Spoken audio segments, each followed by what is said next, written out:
Hello दोस्तों, क्या आपने कभी किसी ऐसे दर्द को पकड़े रखा है जो अब आपका नहीं रहा? वो एक रिश्ता जो टूट गया, लेकिन आप उसे हर रोज अपने दिल में दोहराते हैं। वो एक गलती जो सालों पहले हुई थी, लेकिन आज भी आपको नींद में जगा देती है। या फिर वो सोच जो बार बार आपको बताती है कि आप काफी नहीं हैं। हम सोचते हैं कि बीती बातें पीछे छूट जाती हैं, लेकिन हकीकत ये है कि हम ही उन्हें जाने नहीं देते। हम उन्हें दिल की किसी कोठरी में बंद करके रखते हैं, रोज साफ करते हैं, और जब भी अकेले होते हैं वहीं जाकर बैठ जाते हैं। और यहीं से शुरू होता है ओवरथिंकिंग का जाल, जो हमें अपनी ही सोच में कैद कर देता है। निक ट्रेंटन की किताब द आर्ट ऑफ लेटिंग गो एक दरवाजा खोलती है, एक ऐसा दरवाजा जो हमें दिखाता है कि अपने अंदर के तूफान से कैसे निकला जाए। ये किताब कोई दार्शनिक भाषण नहीं देती, ये हमारी ही जिंदगी की उन छोटी छोटी उलझनों से बात करती है जिनसे हम हर दिन जूझते हैं। निक कहते हैं, हमारा दिमाग बहुत तेज है, लेकिन जब ये अपने ही खिलाफ हो जाए तो सबसे खतरनाक भी। इसलिए जरूरी है कि हम समझें कैसे सोचते हैं और क्यों सोचते हैं। तो चलिए हम शुरू करते हैं उस सफर पर, जहां हम अपने ही दिमाग की परतों को खोलेंगे। ये जानने की कोशिश करेंगे कि कैसे हमारे विचार, जिनका मकसद हमें दिशा देना है, अक्सर हमें उलझा देते हैं। हम ये समझेंगे कि हमारे दिमाग में चल रही सोच की दौड़ कैसे हमारे अंदर बेचैनी, चिंता और दर्द को जन्म देती है, और कैसे हम उसी सोच से खुद को आजाद कर सकते हैं। निक ट्रेंटन की किताब द आर्ट ऑफ लेटिंग गो हमें यही सिखाती है कि हर विचार को सच मान लेना जरूरी नहीं होता। कई बार सबसे बड़ा सुकून तब मिलता है जब हम उन बातों को जाने देते हैं जो हमें अंदर ही अंदर तोड़ रही होती हैं। Chapter 1, the art of letting go. आपका दिन कैसा गया? जब आपसे कोई ये पूछता है तो आप क्या जवाब देते हैं? कभी कहते हैं सब ठीक था, लेकिन ट्रैफिक ने मूड खराब कर दिया, या काम का स्ट्रेस बहुत था, या फिर किसी ने कुछ ऐसा कह दिया जो दिल को लग गया। हम सब यही करते हैं, है ना? लेकिन क्या आपने कभी रुककर सोचा है कि आपके दिन को बर्बाद करने की ताकत ट्रैफिक में क्यों थी? या दूसरे इंसान के शब्दों में इतनी ताकत क्यों थी कि उन्होंने आपका सुकून छीन लिया? यहीं से शुरुआत होती है the art of letting go की। निक ट्रेंटन कहते हैं कि ज्यादातर परेशानियां, डर और बेचैनी सिर्फ इसलिए होती हैं क्योंकि हम उन चीजों को कंट्रोल करने की कोशिश कर रहे हैं जो हमारे कंट्रोल में होती ही नहीं। एक बहुत पुराना स्टोइक सिद्धांत है, डाइकोटमी ऑफ कंट्रोल, यानी जीवन में दो तरह की चीजें होती हैं, एक जो हमारे नियंत्रण में है और दूसरी जो बिल्कुल भी नहीं। लेकिन हमारी सबसे बड़ी भूल ये है कि हम दोनों में फर्क करना ही भूल जाते हैं। मान लीजिए आप किसी से बहुत उम्मीद करते हैं और वो इंसान आपकी उम्मीदों पर खरा नहीं उतरता। अब आप सोचते हैं, क्यों ऐसा किया इसने? आप अंदर ही अंदर उसे कोसते हैं और वो सोच आपके दिमाग में दिन रात गूंजती है। लेकिन अगर हम ठहर कर देखें तो क्या उस इंसान के व्यवहार को हम कंट्रोल कर सकते थे? नहीं, हम सिर्फ अपनी सोच को कंट्रोल कर सकते हैं। हम कैसे रिएक्ट करते हैं वही हमारे हाथ में होता है। निक कहते हैं, जब हम उन चीजों को पकड़ना छोड़ देते हैं जो हमारे हाथ में नहीं है, वहीं से शांति की शुरुआत होती है। अब बात आती है सोच की। हमारा दिमाग बहुत तेज है, लेकिन दिक्कत तब होती है जब हम हर सोच पर जजमेंट लगाना शुरू कर देते हैं। जैसे अगर आप उदास महसूस करते हैं तो आप सोचते हैं, मुझे ऐसा नहीं महसूस करना चाहिए। या अगर आप गुस्सा हो जाते हैं तो खुद से कहते हैं, मैंने ये कैसे सोच लिया? यानी सोच के ऊपर सोच और फिर उसका मूल्यांकन। और यहीं से शुरू होता है ओवरथिंकिंग का चक्र। निक ट्रेंटन बताते हैं कि अगर आप बस एक चीज सीख लें, अपने विचारों को बिना जजमेंट के देखना, तो आप अपने ही दिमाग के सबसे बड़े कैदी नहीं बल्कि उसके मालिक बन सकते हैं। कोशिश करें, जब अगली बार कोई नेगेटिव सोच आए तो आप बस उसे देखें, बिना अच्छा या बुरा कहे। सोच को बस एक बादल की तरह देखें जो आया है और चला जाएगा। और अब आता है एक शक्तिशाली अभ्यास, सेल्फ डिस्टेंसिंग।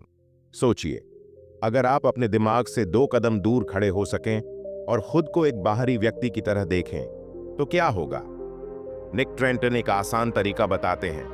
जब भी मन में कोई उलझन आए तो खुद से मैं की जगह तुम में बात करें। उदाहरण के लिए, मैं क्या करूं की जगह कहिए, तुम्हारे पास अभी 2 रास्ते हैं, सोचो कौन सा तुम्हें शांति देगा।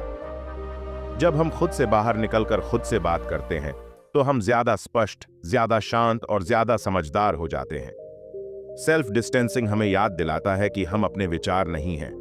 हम वो देखने वाले हैं जो विचारों को आते जाते देख सकते हैं, बिना उसमें खोए। लेटिंग गो का मतलब ये नहीं कि आप हार मान रहे हैं। इसका मतलब ये है कि आप अब उन चीजों को पकड़ना नहीं चाहते जो आपको दुख दे रही हैं। निक ट्रेंटन की ये किताब हमें सिखाती है कि असली आजादी तब आती है जब हम ये समझ जाते हैं कि हमें सब कुछ कंट्रोल करने की जरूरत नहीं है। जब हम अपने विचारों को बिना जजमेंट के देखना सीख जाते हैं और जब हम अपने भीतर थोड़ी सी दूरी बना पाते हैं, तो वहीं से जीवन में सुकून, स्पष्टता और इमोशनल फ्रीडम की शुरुआत होती है। Chapter 2, breaking the chain of negativity. कभी ऐसा लगा है कि आप सोच नहीं रहे, बल्कि आपकी सोच ही आपको सोच रही है? जैसे कोई अदृश्य जंजीर आपके मन को खींच रही हो, बार बार एक ही रास्ते पर, वही दुख, वही पछतावा, वही बातें जो आपको अंदर ही अंदर निगलती जा रही हैं। आप खुश रहना चाहते हैं, लेकिन जैसे ही अकेले होते हैं, कोई पुराना वाकया, कोई कड़वी बात या कोई डर आपकी सांसों में उतर आता है और फिर शुरू होता है एक अंतहीन सिलसिला, नेगेटिव सोच का चक्र। निक ट्रेंटन कहते हैं, ये चक्र अचानक नहीं बनता, ये हमारी कंडीशनिंग का हिस्सा बन जाता है। हर बार जब हम खुद को जज करते हैं या दुनिया से अपनी वर्थ को मेजर करते हैं, तो ये जंजीर और मजबूत हो जाती है। Negativity is a habit, not a truth किताब में निक बताते हैं कि नेगेटिविटी कोई बाहरी चीज नहीं है, ये एक आदत है और आदतें धीरे धीरे बनती हैं। छोटी छोटी घटनाएं, जैसे किसी का ताना, एक फेलियर या खुद से कही गई कोई सख्त बात, ये सब मिलकर हमारे दिमाग में एक पैटर्न बना देती है। फिर चाहे कुछ भी हो जाए, हमारा मन उसी पुराने रास्ते पर लौट आता है। मैं काफी नहीं हूं, मेरे साथ हमेशा बुरा ही होता है, कोई मुझे समझता ही नहीं। आप देखेंगे, ये बातें सोचने के बाद असलियत नहीं बदलती, लेकिन आपका माइंडसेट बदल जाता है और वही माइंडसेट आपकी जिंदगी की दिशा तय करता है। हमारा दिमाग डर से बना है, लिटरली। निक बताते हैं कि नेगेटिव थिंकिंग हमारी सर्वाइवल सिस्टम का हिस्सा है। दिमाग को लगता है कि अगर वो हर खतरे, हर असफलता की कल्पना पहले ही कर ले, तो वो हमें बचा लेगा। लेकिन आज का इंसान सिर्फ बच नहीं रहा, वो जीना चाहता है। दिक्कत यह है कि हम उस खतरे की कल्पना से भी डरने लगते हैं जो हुआ ही नहीं।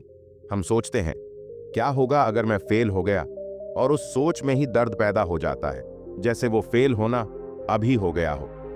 निक ट्रेंटन एक सवाल पूछते हैं, अगर आप अपने ही दिमाग के कैदी बन गए हैं, तो आपको आजाद कौन करेगा? जवाब है, आप खुद।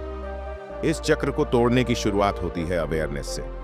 हर बार जब आप खुद को नेगेटिव सोच में डूबते हुए पकड़ते हैं, रुक जाइए, एक लंबी सांस लीजिए और खुद से पूछिए, क्या यह सोच अभी जरूरी है? क्या यह सोच मुझे कोई समाधान दे रही है या सिर्फ दर्द? आप देखेंगे, 90% समय नेगेटिव सोच सिर्फ एक मेंटल इक्को है, कोई सच नहीं, कोई समाधान नहीं, बस एक पुराना रिकॉर्ड जो बार बार चलाया जा रहा है। निक कहते हैं, अगर दिमाग नेगेटिविटी से भरा है, तो उसमें शांति की कोई जगह नहीं बचेगी। इसलिए जरूरी है कि हम उस मेंटल नॉइज को कम करें, धीरे धीरे। जैसे आप किसी कमरे की सफाई करते हैं, वैसे ही हर दिन थोड़ा थोड़ा करके अपनी सोच की सफाई करनी होगी। खुद से करुणा से बात करना सीखिए। अपने हर नेगेटिव विचार पर प्रतिक्रिया देने से पहले रुकिए। और सबसे जरूरी, ये समझिए कि आप अपने विचार नहीं हैं। नेगेटिविटी एक चेन है, लेकिन उसकी चाबी हमारे ही पास है। और ये किताब द आर्ट ऑफ लेटिंग गो उस चाबी की ओर पहला कदम है। निक ट्रेंटन हमें याद दिलाते हैं कि लेटिंग गो का मतलब भागना नहीं होता, बल्कि उस दर्द को पहचानना होता है और यह तय करना होता है कि अब मैं उसे आगे नहीं ढोऊंगा। क्योंकि कुछ बोझ ऐसे होते हैं जिन्हें आप उठाते नहीं, बस उन्हें नीचे रख देना होता है। Chapter 3, the growth mindset. कभी आपने किसी को देखा है जो हर बार गिरता है, लेकिन फिर भी मुस्कुराकर खड़ा हो जाता है? ऐसा इंसान जो मुसीबतों को बहाने नहीं, बल्कि सीख मानता है। शायद वो कोई बच्चा हो सकता है जो बार बार साइकिल चलाना सीखने की कोशिश कर रहा हो, या कोई बुजुर्ग जो अपनी उम्र की परवाह किए बिना नई चीजें सीखना चाहता हो। ऐसे लोग हमें याद दिलाते हैं कि हम क्या कर सकते हैं अगर हम हारने से नहीं डरें। निक ट्रेंटन कहते हैं कि जिंदगी में बदलाव तब आता है जब हम फिक्स्ड माइंडसेट से बाहर निकलकर ग्रोथ माइंडसेट को अपनाते हैं। लेकिन यह बदलाव रातों रात नहीं होता। दरअसल हम में से ज्यादातर लोग अपनी कमियों को पहचानने की बजाय उन्हें छुपाने में ही जीवन बिता देते हैं। हम सोचते हैं कि अगर हम कुछ नहीं कर पाए तो शायद हम कभी कर ही नहीं सकते। हमारे दिमाग में कहीं ना कहीं ये गहरी जड़ें होती हैं कि हमारी योग्यता सीमित है और हमारी काबिलियत एक पैमाना है जो पहले से तय हो चुका है। यही सोच हमें जकड़ लेती है। हम नई चीजों से डरने लगते हैं, असफलता से शर्माने लगते हैं और चुनौतियों से भागने लगते हैं। लेकिन यही वो जगह है जहां से ग्रोथ माइंडसेट की शुरुआत होती है। ग्रोथ माइंडसेट कोई मोटिवेशनल पोस्टर नहीं है, ये एक रवैया है। ऐसा नजरिया जो कहता है कि मैं जैसा हूं वो मेरी आखिरी पहचान नहीं है। मैं बदल सकता हूं, मैं सीख सकता हूं, मैं गिर सकता हूं, लेकिन फिर उठ भी सकता हूं। किताब में निक बताते हैं कि जब हम ये मान लेते हैं कि हमारा दिमाग भी एक मांसपेशी की तरह है जिसे जितना इस्तेमाल करें उतना मजबूत होता है, तो हम अपने आप को सीमाओं से बाहर निकालने लगते हैं। हमें लगने लगता है कि गलती होना फेल होना नहीं है, बल्कि वो संकेत है कि हम सीखने के रास्ते पर हैं। और सबसे दिलचस्प बात यह है कि ग्रोथ माइंडसेट अपनाने के लिए हमें किसी बाहरी इंसान की जरूरत नहीं होती। हमें बस खुद से बात करनी होती है, थोड़ी और दयालुता से, थोड़ी और समझदारी से। जैसे कोई अच्छा दोस्त मुश्किल वक्त में आपको कहता है, कोई बात नहीं, अगली बार बेहतर करोगे। ठीक वैसे ही आपको अपने मन में भी वो आवाज पैदा करनी होती है। निक कहते हैं कि जब आप अपने अंदर उस आवाज को सुनना शुरू करते हैं जो आपको बताती है कि तुम कर सकते हो, तुम अभी बस सीख रहे हो, ये अंत नहीं, ये शुरुआत है, तब आप धीरे धीरे एक ऐसी मानसिकता में कदम रखते हैं जो आपको तोड़ती नहीं बल्कि बनाती है। शायद आपने कभी सोचा होगा, मैं तो ऐसा ही हूं, मुझसे नहीं होगा। पर क्या आपने कभी खुद को यह कहते सुना है, मैं अभी सीख रहा हूं? बस फर्क इसी एक सोच में है। किताब हमें दिखाती है कि हम सभी के भीतर एक बच्चा होता है जो गिरता है, रोता है, लेकिन फिर कोशिश करता है। वो बच्चा कहीं खो गया है क्योंकि हमने दुनिया की आवाजों को खुद से बड़ा मान लिया है। लेकिन अगर हम कुछ देर शांत बैठें और उस अंदर की मासूम आवाज को सुनने की कोशिश करें, तो हम पाएंगे कि वो आज भी वहीं है, तैयार है फिर से उठने के लिए। बस इंतजार है कि हम उसे इजाजत दें। ग्रोथ माइंडसेट अपनाना कोई जादू नहीं है, ये खुद को बार बार मौका देने की हिम्मत है। ये खुद से कहने की कला है कि मैं अभी पूरा नहीं हूं, लेकिन अधूरा होना भी एक शुरुआत है। तो अगली बार जब आप असफल हों या जब कोई आपको कम आंके, तो मुस्कुराइए, क्योंकि आपने अभी तक अपनी पूरी कहानी नहीं लिखी है। और जो अपनी कहानी खुद लिखते हैं वो कभी भी सिर्फ एक पन्ने से अपना अंत तय नहीं करते। Chapter 4, psychological strategies for letting go. क्या आप जानते हैं कि हम अपनी सबसे बड़ी तकलीफों को क्यों नहीं छोड़ पाते? क्यों बार बार वही यादें लौट आती हैं जो हमें रुला देती हैं, अंदर से थका देती हैं? क्यों कुछ बातें, कुछ रिश्ते और कुछ घटनाएं भले ही बीते जमाने की हों, लेकिन आज भी हमारी नींद चुरा लेती हैं? निक ट्रेंटन कहते हैं, letting go isn't about forgetting, it's about freeing yourself. यानी भूलना नहीं, बल्कि खुद को उस बोझ से आजाद करना। लेकिन खुद को आजाद करना इतना आसान नहीं होता, क्योंकि हमारा दिमाग उस दर्द से एक पहचान बना लेता है। हम उसे पकड़े रखते हैं जैसे वो हमारी कहानी का हिस्सा हो, जैसे अगर वो चला गया तो हम खुद को ही खो बैठेंगे। लेकिन यही भ्रम है। दर्द आपकी पहचान नहीं है। आपका ट्रॉमा, आपकी असफलता या कोई टूट चुका रिश्ता, ये सब आपने अनुभव किया है, लेकिन ये आप नहीं हैं। निक हमें धीरे धीरे दिखाते हैं कि कैसे हम मनोवैज्ञानिक स्तर पर खुद को उस दर्द से अलग कर सकते हैं। और इसके लिए जादू नहीं, बस थोड़ा सा सच देखने की हिम्मत चाहिए। सबसे पहले आता है स्वीकार करना। स्वीकारना कि हाँ, मुझे चोट लगी है और मैं उसे जबरदस्ती भूलने की कोशिश नहीं करूंगा, क्योंकि जो दर्द दबाया जाता है वो कभी मरता नहीं, वो अंदर ही अंदर पनपता है। लेकिन जब हम उसे खुले दिल से स्वीकारते हैं, हाँ मैं टूटा था, तब कहीं जाकर हीलिंग शुरू होती है। इसके बाद निक एक और गहरी बात कहते हैं, own observe your thoughts, don't become them. हमारा दिमाग हर दिन हजारों विचारों से भरता है, लेकिन जरूरी नहीं कि हर सोच सच हो। अगर कोई सोच बार बार कह रही है कि तुमने गलती की, तुम कमजोर हो, तुमसे नहीं होगा, तो हमें उससे बहस नहीं करनी। हमें बस उसे देखना है, एक आउटसाइडर्स की तरह, जैसे कोई राहगीर सड़क से गुजर रहा हो। हम उसे देखते हैं, पहचानते हैं, लेकिन अपने साथ घर नहीं ले जाते। ठीक वैसे ही हमें अपनी सोच के साथ व्यवहार करना है, देखना है, समझना है, लेकिन उसे पकड़ना नहीं है। निक इस प्रोसेस को मेंटल स्पेशियसनेस कहते हैं, यानी अपने दिमाग में थोड़ी जगह बनाना, क्योंकि जब आपका मन हर समय गिल्ट, एंगर, रिजेंटमेंट से भरा होगा तो वहां न शांति टिकेगी न क्लैरिटी। और जब वो जगह बन जाती है तब हम अपने अंदर पहली बार खुद से मिलने लगते हैं। किताब में एक उदाहरण है, एक महिला जो अपने पिछले रिश्ते में बार बार धोखा खा रही थी, लेकिन फिर भी उसे छोड़ नहीं पा रही थी, क्योंकि उस रिश्ते के टूटने का मतलब था मैं अकेली हूं, मैं लवेबल नहीं हूं। ये सारी धारणाएं उसके दिमाग में गहराई तक बैठी थीं। लेकिन निक ने जो बताया वो ये था, जब हम किसी चीज को छोड़ नहीं पाते तो वो सिर्फ उस चीज के कारण नहीं होता, बल्कि हम जिन विचारों को उससे जोड़कर जीने लगते हैं वो असल में हमें बांधे रखते हैं। इसलिए लेटिंग गो का सबसे गहरा रास्ता अपने विचारों की पकड़ को ढीला करना है। निक कहते हैं, आप अपने विचारों के भीतर फंसे नहीं हैं। आप उन्हें देख सकते हैं, पहचान सकते हैं और फिर खुद को उनसे अलग कर सकते हैं। और धीरे धीरे ये दूरी आपको खुद तक वापसी का रास्ता दिखाती है। लेटिंग गो का मतलब है अपने अतीत को वैसा ही स्वीकारना जैसा वो था, बिना उसे ठीक किए, बिना उसे बदले, बिना खुद को दोष दिए।